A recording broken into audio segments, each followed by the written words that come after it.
Chelsea Volpe is a Manhattan-based fashion stylist. She built her career in New York and has worked with top editorial and commercial brands and major fashion publications. Her work blends retro influences with fresh, playful edge, inspired by her constant exploration of fashion around the world. Chelsea, thank you so much for speaking with us today. It's such a pleasure to have you here. Thank you. I'm so excited to be here. Super excited. Let's start at the beginning with a question that I would like to know a little bit about yourself and your background and how you became a stylist. Oh, okay. This is an interesting one. It's kind of a long and storied story, I guess you'd say.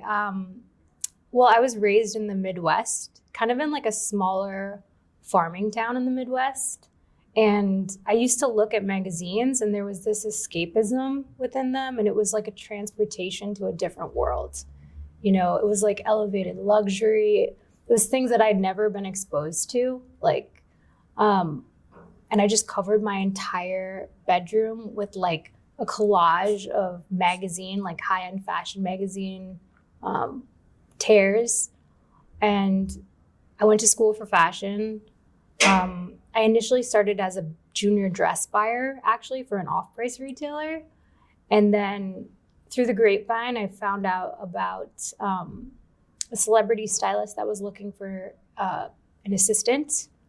And initially, she hired me as an intern. And then what had happened is like a lot of people like over time just transitioned out or left, and I became her first assistant. And I got like a crash course in assisting. And from there, I assisted some of the greatest stylists in the world and then went out on my own. So that's how it began. And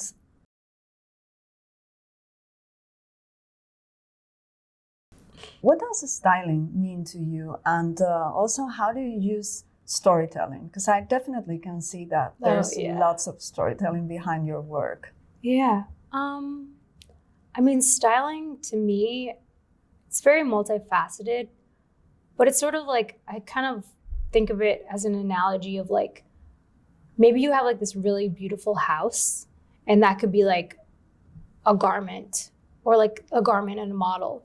But if you don't know how to like decorate it, it's really not as impactful or beautiful.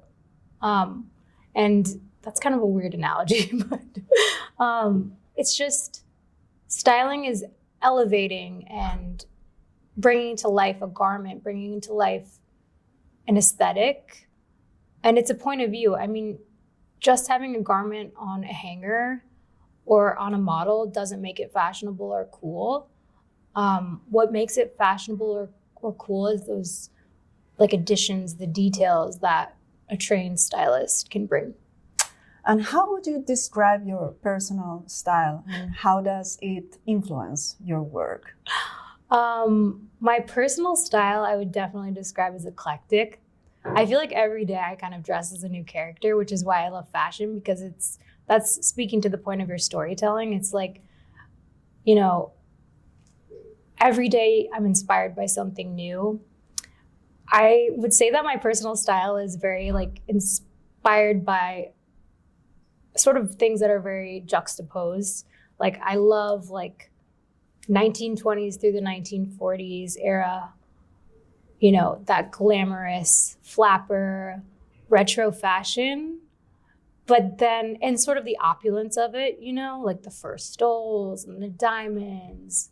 And then, but I also like love streetwear and like 1990s hip hop and that kind of culture. And, you know, especially New York, like culture in that way.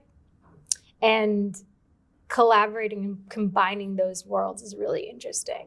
So it's sort of like this vintage mixed with like streetwear. Yeah, it's like very eclectic.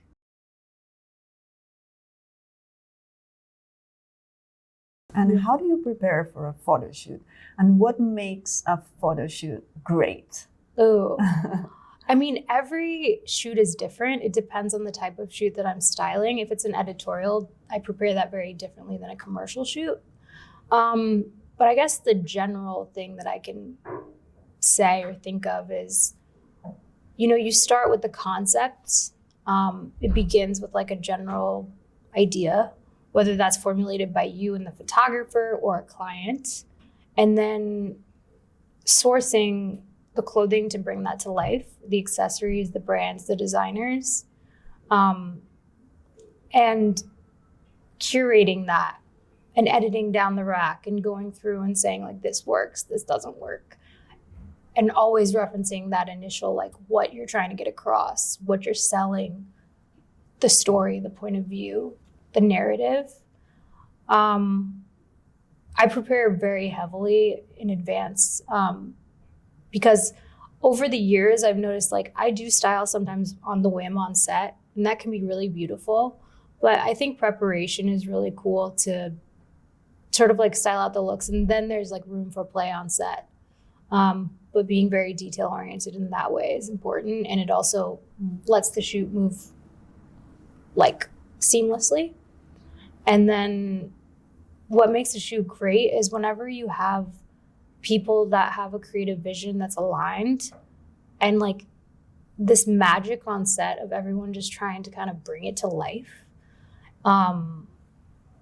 There are like people that you work with and they're just so easy to work with, and they also are, you're all a team, like at the end of the day, no one's trying to like outshine the other. You're all working in a collaboration, and everyone has like their puzzle piece to bring together to formulate a shoot. And whenever you just have like people like working together to get it done and like really with the same creative vision, it makes everything so flawless.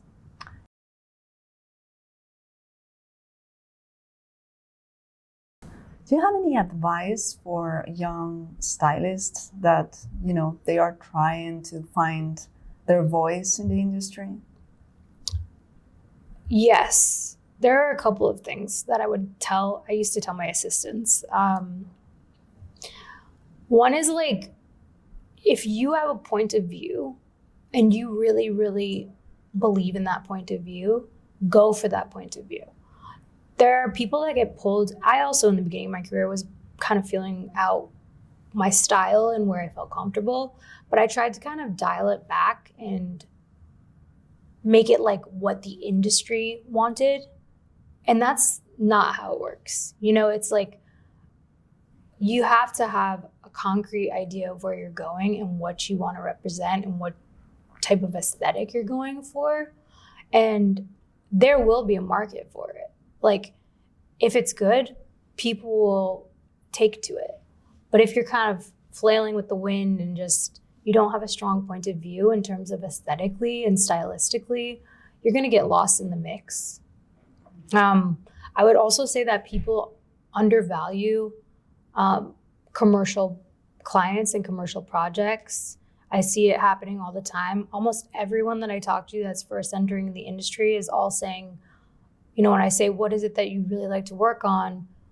They all speak to editorial. And while that's amazing and great, you're not going to survive as a full-time stylist if you're just working on a project like an editorial project. You're just not going to. You can't. So there has to be some sort of entrepreneurial and business sense that they have going on.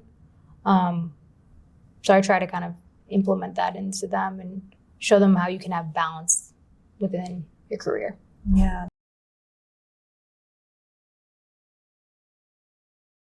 And what's the biggest misconception about styling? Well, that's easy. People think that styling is an easy career. People think that it's all going to beautiful events and shopping, and picking out beautiful clothes, and, they don't understand the work that goes behind it. There's a tremendous amount of admin work that goes behind styling. You have to be reaching out to clients constantly. Even if you have an agent that's doing a great job, you need to be on top of that. You need to be attending shows to stay current. Networking within the industry is so, so important. And you're also running around a lot. You're going and picking things up. You're physically hauling things. The physicality of the job is something that no one understands. You're hauling garment bags around. It's a lot of work. And even though it's fun and there's a lot of like glamour to the job, there's a tremendous amount of work that goes unseen. Yeah, it happens a lot with fashion that, everyone has this idea of glamour, but, there's lots of things, happening behind.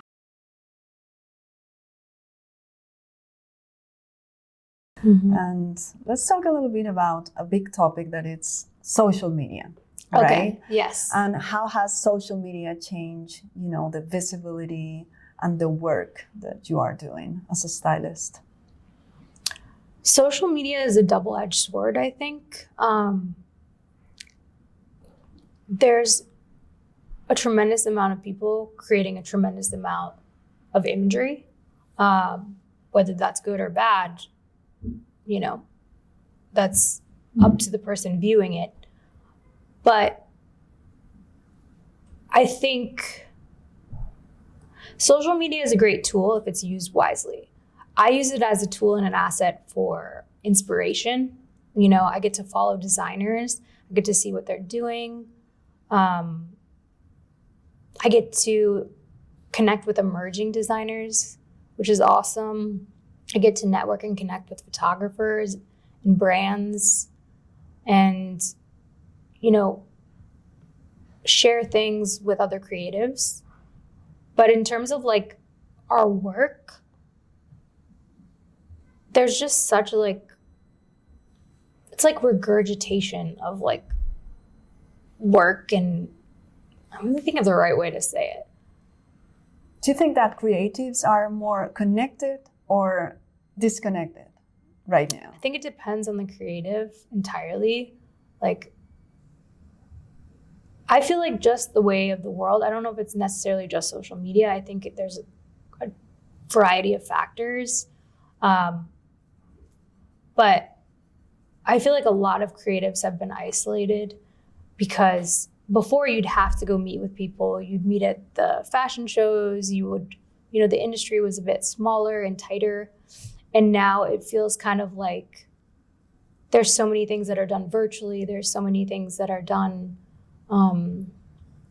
remotely that it sort of is isolating in a way. And people don't have to go to the shows because they can just watch them online, or people don't have to, purchase a magazine and like really like cherish that because, they can see it online. It's just, I sound really old school, but there are some really great things that have happened with social media, and there's some really negative things, I think.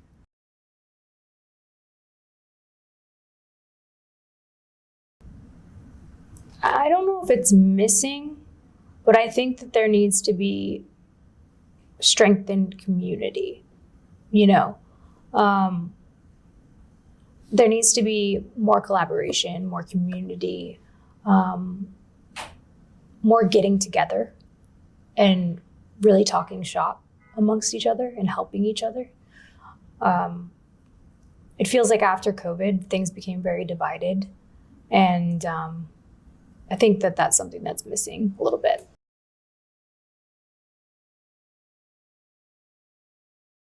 Let's talk a little bit about the business side of the stylist work. And I would like to know, how did you learn to price yourself, to price your work? Mm-hmm. That took a long time, a very long time. Every year I would learn something different. It really helped having an agent that was, very transparent with me about budgets and, what the average industry standard was. But it's sort of it depends on the client. There will be projects, like I know my worth, and I know at this point after the number of years and my industry experience that it's very high. But if there's something that I'm really passionate about that's maybe a smaller brand that doesn't necessarily have the budget for it, like I'm willing to work within that budget to bring something to life because I'm very passionate about it. Yeah, that was my next question. How do you choose the projects that you want to be in? That also took a lot of time. I used to be someone who said yes to everything. And I think that that was beneficial to a degree in the beginning of my career because it really got me to connect with a variety of people that did a lot of different things, whether they worked in a commercial capacity or an editorial capacity. But now I definitely, don't want to experience burnout. So picking and choosing projects that align with my vision and direction and, stay true to my artistic integrity is something that's very important.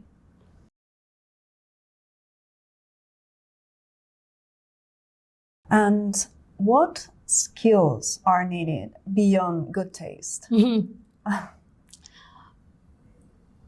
biggest skills I think that are needed beyond good taste would be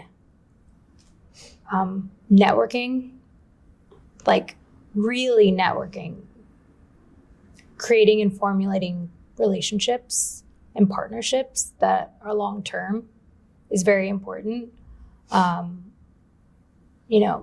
With PR companies, with brands, with production companies, with photographers, with art directors, even with models. Like, it's really, really, really important to create and formulate relationships. Having an entrepreneurial sense is very important too. Having good style is definitely just one factor in the grand scheme of things. And you have to have a business sense, otherwise you're going to flounder, and having resilience. Resilience is a really big one because you're getting rejected a lot of times, whether it's you're reaching out to a PR company and they're like, no, we can't loan to you for this, or you're pitching something to a brand that you're passionate about or a magazine and people reject the concept. It's not necessarily because you're bad. It's just because that's not the direction they're trying to go in. Yeah, don't take things too personally. Exactly. Yeah. You have to let things roll off your back.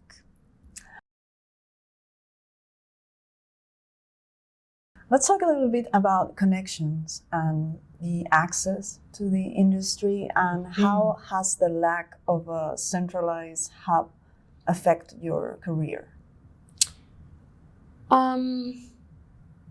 Yeah, the industry can be very fragmented. And I have to say, it really is about who you know so much.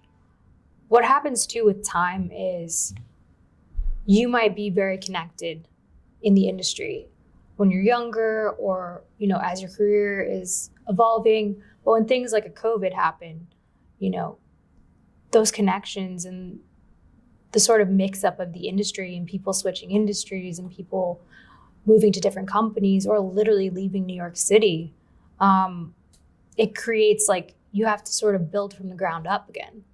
And just as you get older, people, transition out of the careers that they were in, or start their own thing, and keeping up with that, you lose contact with people. So not having a centralized hub is really challenging because you can lose contact more easily and not really be able to find the direct contact that you had previously.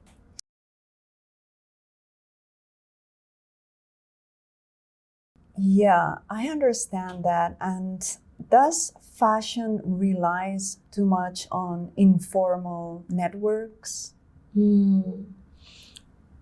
Like informal networks, as in networking outside of? Yeah, I mean, there's not a structured way to connect with people. So there's a lot of, connections happening all around the place. Yeah, that's a really good point. I would definitely say there's a lot of informal networking that happens in fashion. Sometimes you're just out late at night with your friends and you'll connect with people in the industry that way, because there are places that, fashion industry people frequent.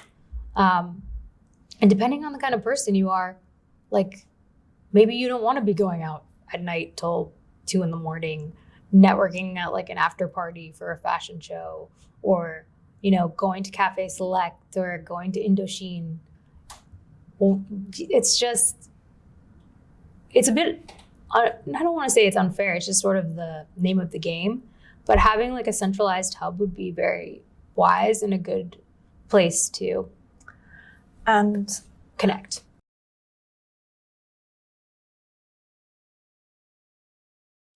how much talent do you think goes unseen because there's Oh my not God. a centralized hub? Oh my God. Countless. There are so many people that I know in this industry that are outstandingly talented, like jaw-droppingly talented at what they do, whether it's a photographer, whether it's a hair and makeup artist, whether it's a stylist. I know stylists that are outstandingly talented, and they don't get the time of day because they don't know the right people and they don't have the right connections. That's so sad. It's so sad. It's like that in every industry, but it's particularly apparent in fashion, for sure.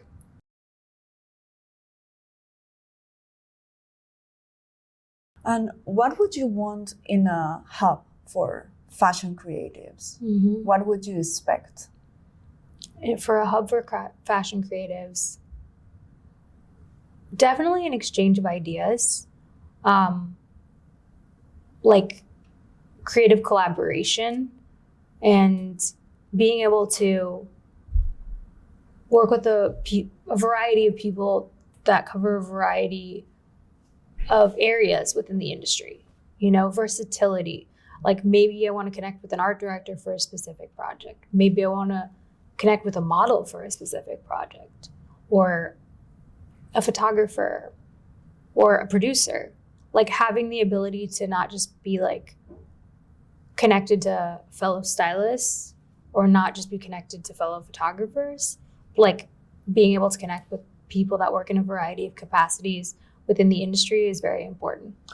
So do you think that a centralized hub is definitely missing in the industry? That it's something that is so much needed at this time, especially after the COVID? Mm-hmm. I think that there are a lot of people that have tried to create a centralized hub of sorts. A lot of them have failed. They're not necessarily specifically just for fashion. For example, like, Soho House was something that was a creative hub for artists, and a networking space. I think social media acts as a hub. It really filters down who you're interacting with. And, my entire social media is very fashion oriented because of like the algorithm over time. But yeah, I think we're lacking like a place where people can come to regularly that's outside of social media, where we can connect. Yeah, I think that's a lack. And especially created 100% for fashion. Mm-hmm. That is not so inaccessible, like could be like the Soho House, that is not so, to everyone, the access. That's a good point.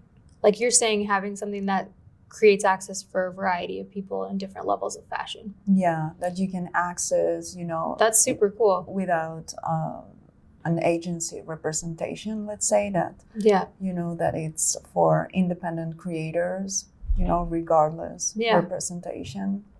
I think it's really important for people that are starting out in the industry, for sure, too, to have a place like that. Because if you don't have good mentorship in the beginning of your career, you really don't know where to go or what to do. And breaking into the industry is very difficult.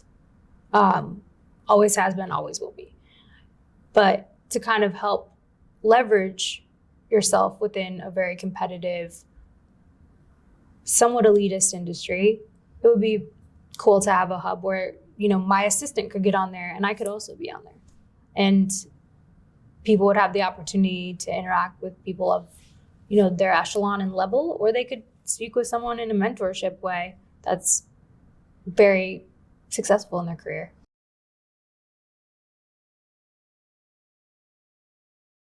And how could this hub, do you think, will change fashion? I'm thinking in terms of fashion culture, visibility, inclusivity, sustainability. In terms of visibility, it would depend on how it's oriented, but I think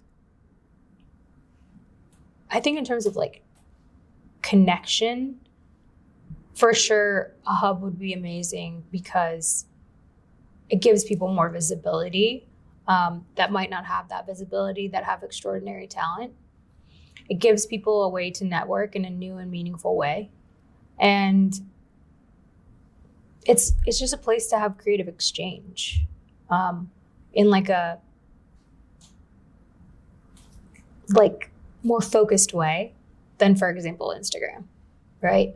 Or TikTok or whatever. Yeah, where everything is based on followers, likes, and not on your real work ethic, right? Yeah.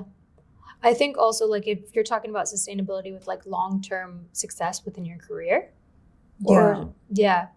I think having a hub where you can constantly be reaching out to a network of creatives, as long as it's diverse and, there's a constant flow of people coming in and out, or really coming in, I think that would create a more sustainable structure for people in terms of the length of their career. Like I said, like if you lose touch with people and your network kind of falls apart, and you don't have a centralized hub or you don't have something that facilitates connection, then you really can, lose contact with your points of contact in the industry and kind of fall away. And that's sad to see.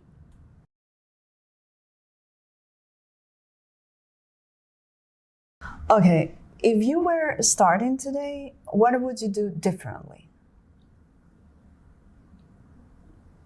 Wow. What would I do differently? Sorry, I have to pause on that because I really have to think about it.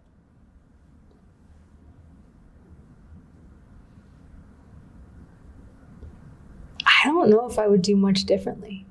I assisted for a very long time, and I have to say that it really formulated who I am as a stylist. And I had so much that I learned, and it really put me in a great position when I entered the industry on my own, because I knew a lot. And I had learned a lot from very, very, very amazing mentors. I would say something that I would do differently is not be so people-pleasing when it comes to certain aspects of my work.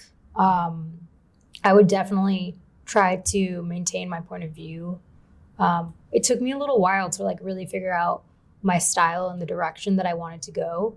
And I spent some time like not moving in a straightforward direction. I moved like a lot side to side in terms of like what I was figuring out aesthetically, like where I was trying to go. Like I was like really heavy into streetwear, really heavy into minimalism, really heavy into maximalism, and then like finding my voice. Yeah, but I think it's part of your personal evolution as well, right? Yeah, it's part of your journey.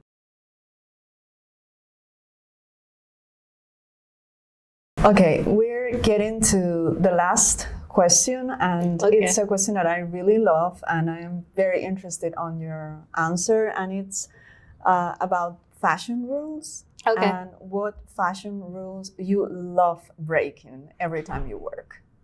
Like all of them. I mean, that's sort of like the beauty of being a stylist, is you really kind of have you have to have like a totally offbeat sensibility about you, right? Because it's not the obvious. You're kind of doing something a little not obvious, which makes things more interesting.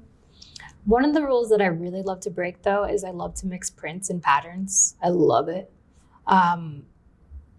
That's a huge one. People are like very afraid to do that. They think it's clashing. They think it's too busy. I think it's amazing. I think it's fun. Mixed metals. When people were like, oh, only silver, only gold. I love mixing metals. I I like taking things that would otherwise not be a garment and turning it into a garment, like a belt. Or like I'll often like make a dress into like a headdress, or I'll make jeans into a dress sometimes. I do crazy stuff like that. I love completely like deconstructing and reconstructing on set. Another one is like showing flaws. It's really cool actually when you can kind of show things that are flawed about, like, let's say you have like a garment and there's like an exposed like seam or something that's not supposed to be showing. I kind of like when you can see that, or like when you're safety pinning it, I like to sometimes see the safety pins. That's like a weird thing, but it's sort of showing like this like raw element to your work. I think it's fun. Yeah, I can totally see that rebellious feeling that you have. Definitely. And I think that I've makes always your been that work, way. very unique and very inspiring. Thank you. So, yeah, Chelsea, thank you so much for such a nice conversation and, for sharing your time with us. And it's been such a pleasure to have you here. Thank you. It's such a pleasure talking with you. Thank you so much. Thanks for having me. Thank you.